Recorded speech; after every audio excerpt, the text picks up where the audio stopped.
नमस्कार। राम कथा।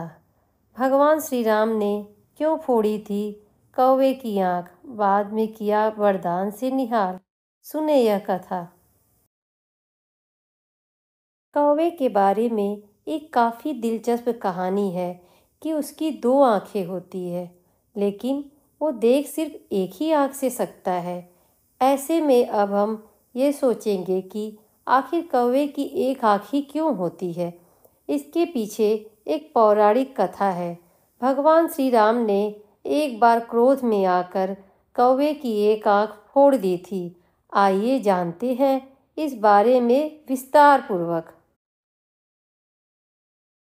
श्री रामचरितमानस में तुलसीदास जी ने इस कथा का जिक्र विस्तार से किया है। कहा जाता है कि एक बार इंद्रदेव के पुत्र जयंत ने भगवान श्री राम की परीक्षा लेने की सोची। दरअसल में वो श्री राम की शक्ति की जानकारी लेना चाहते थे, इसलिए उन्होंने कौवे का रूप धारण कर लिया और माता सीता के पास पहुंच गए और माता के पैर को अपने चोंच से घायल कर दिया और वहां से तुरंत भाग गए।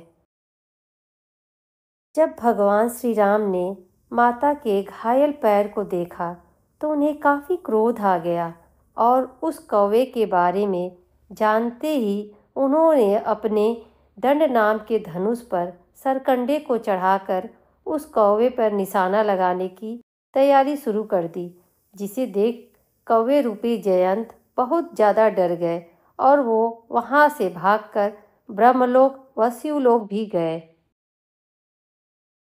बहुत डरे होने के कारण फिर वो अपने पिता इंद्रदेव के पास गए तो इंद्रदेव ने उनसे कहा कि उस वार से तुम्हारी रक्षा सिर्फ स्वयं भगवान श्री राम ही कर सकते हैं। इसके बाद वो भागते हुए भगवान श्री राम के चरणों में आकर गिर गए और अपने किए की माफ़ी मांगने लगे।